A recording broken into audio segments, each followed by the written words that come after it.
A kú déédé àsìkò yìí, kókó inú ìwé ìròyìn la mú wá fún yín láti inú àwọn ìwé ìròyìn ilẹ̀ Nàìjíríà. Orúkọ tèmi ni Ọmágbémisọ́lá Ọmọlọ́rọ̀mádẹ. Lónìí ni a gbọ́ wípé àwọn òṣìṣẹ́ iléeṣẹ́ ọlọ́pàá ṣínà ìbọn bolẹ̀ fún àwọn tí ó ń ṣe ìfẹ̀hónúhàn àti akọ̀ròyìn ní pápá ìṣeré MKO ìlú Àbújá níbi wọ́n ti ń fi ẹ̀hónú wọn hàn lórí ebi. Ìròyìn jábọ̀ wípé àwọn olùfẹ̀hónúhàn tí ọ̀pọ̀lọpọ̀ wọn jẹ́ ọ̀dọ́ kórajọ síwájú pápá ìṣeré fún ìgbà kẹta nínú ọjọ́ 10 tí wọ́n gbèrò láti fi ṣe ìfẹ̀hónúhàn fòpin sí ìjọba tí kò dára lórílẹ̀-èdè. Àwọn ọlọ́pàá tí ó dìhámọ́ra ogun tí wọ́n dé láàrin aago 12 kù ìṣẹ́jú 15 pàṣẹ wípé kí wọ́n kúrò nínú pápá ìṣeré.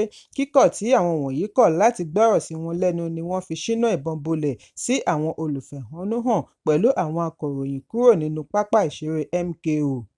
Èyí ń wáyé bí ilé-ẹjọ́ májísírèètì ní Dutse ìpínlẹ̀ Jigawa ṣe pàṣẹ lánàá wípé kí wọ́n fi àwọn olùfẹ̀hónúhàn méjì kan sínú ọgbà ẹ̀wọ̀n fún ọ̀sẹ̀ 2. Adájọ́ májísírèètì Awalu Sani ni ó pàṣẹ wípé kí wọ́n fi Umaru Danjani tí wọ́n fura wípé òun ni ó darí ìfẹ̀hónúhàn onífàákájà ní ìpínlẹ̀ Jigawa sí ọgbà ẹ̀wọ̀n Birnin Kudi fún ọ̀sẹ̀ 2. Ìròyìn jábọ̀ wípé ìfẹ̀hónúhàn oníwọ́rọ́wọ́ tí ó wáyé láàrin ìpínlẹ̀ yípadà sí fàákájà tí ó yọrí sí ikú ènìyàn 2 tí ọ̀pọ̀lọpọ̀ sì fi ara pa bí wọ́n ṣe dáná sun ẹgbẹ̀lẹ́gbẹ̀ mílíọ̀nù náírà ohun ìní àti èyí tí wọ́n tún jí kó.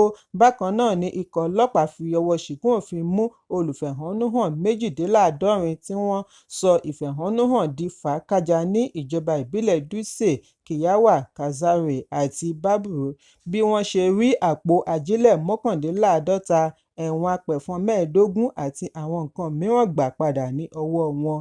Ẹ̀kúnrẹ́rẹ́ ìròyìn yìí wà nínú ìwé ìròyìn Daily Post tó jáde lónìí.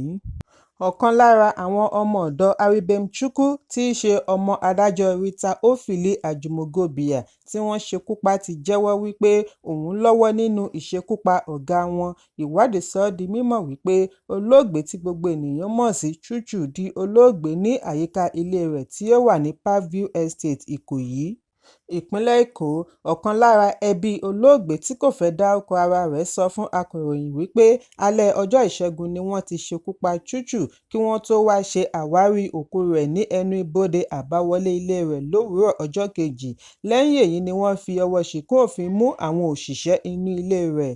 Lára wọn ni dẹ́rẹ́bà, aṣọ́gbà àti ọmọ ọ̀dọ̀. Nígbà tí wọ́n ń ṣe àgbékalẹ̀ ibi tí wọ́n bá ìwádìí wọn dé ni òṣìṣẹ́ ọlọ́pàá kan láti iléeṣẹ́ ọlọ́pàá tí kò fẹ́ dárúkọ ara rẹ̀ sọ fún akọ̀ròyìn wípé ọmọ ọ̀dọ̀ jẹ́wọ́ wípé òun bá wọn lọ́wọ́ nínú ìṣekúpa.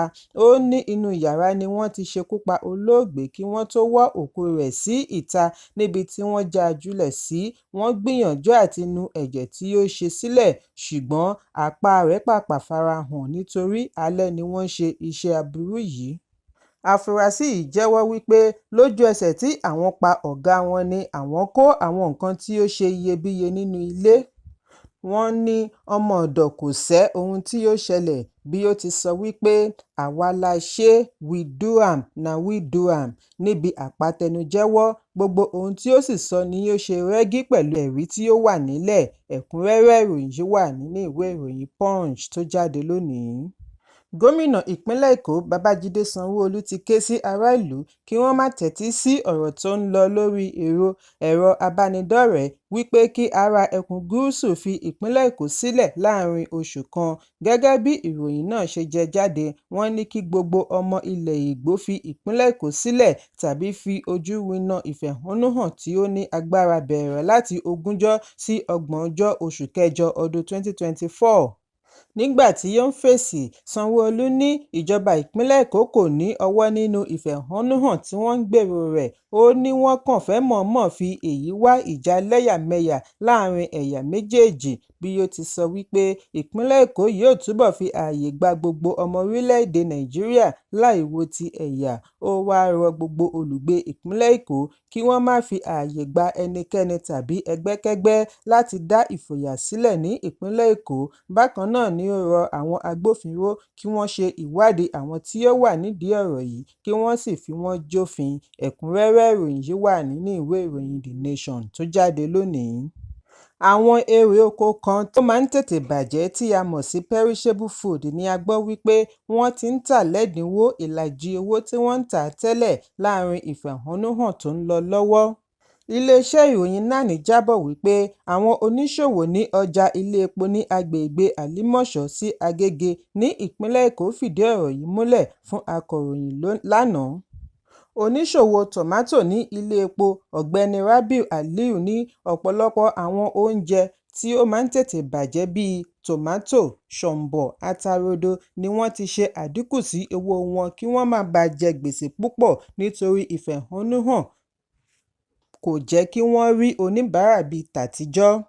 Apẹ̀rẹ̀ tòmátò tí wọ́n ń tà ní ₦80,000 sí ₦100,000 tẹ́lẹ̀ ni yóò ti di ₦40,000 sí ₦50,000 báyìí, nígbà tí ìlàjì rẹ̀ tí wọ́n ń tà ní ₦40,000 sí ₦50,000 tẹ́lẹ̀ ti wá di ₦18,000 sí ₦19,000. Aliyu ní àwọn kò rí ọgbọ́n dá sí i ju kí àwọn dín owó rẹ̀ kù lọ kó má bàa bàjẹ́ mọ́ wọn nígbà.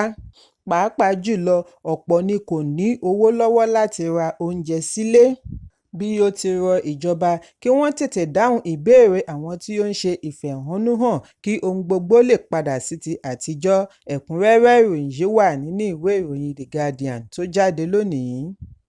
Ashraf Adam, ọmọkùnrin Emir ìlú Kano tí wọ́n dá padà, Muhammadu Sanusi kejì ṣe ìgbéyàwó alárinrin pẹ̀lú olólùfẹ́ rẹ̀ Sultana, ọmọbìnrin Senator Sulaiman Nazif láti ìpínlẹ̀ Bauchi. Ìgbéyàwó ọ̀hún wáyé ní mọ́ṣáláṣí gbogbogbò ìlú Àbújá. Lórí ẹ̀rọ abánidọ́rẹ̀ẹ́ Instagram ni tọkọ-tìyàwó yìí ti ṣe àfihàn àwòrán ìgbéyàwó wọn tí wọ́n pè ní #2024 àti àkọlé gbígbé papọ̀ nínú ìgbàgbọ́ àti ìfẹ́ láti ìsinyìí lọ lágbára Allah. Síwájú àkókò yìí ni wọ́n ti ṣe ìkéde ìgbéyàwó wọn yìí nínú oṣù keje pẹ̀lú oríṣiríṣi àwòrán tí wọ́n ṣe àfihàn sí orí ẹ̀rọ abánidọ́rẹ̀ẹ́. Ẹ̀kúnrẹ́rẹ́ ìròyìn yìí wà nínú ìwé ìròyìn Punch tó jáde lónìí. Kókó ní ìwé ìròyìn tòní kò ní jù báyìí lọ. Ẹ pàdé mi ní ọjọ́ Ajé Monday fún àkọ́tún ìròyìn. Kí a tó lọ, ẹ má ṣaláì fi àkíyèsí yín ránṣẹ́ kí ẹ sì bá wa subscribe sójúnà wa lórí YouTube kí Kókó ní ìwé ìròyìn lè máa tẹ̀ yín lọ́wọ́ ní kíákíá.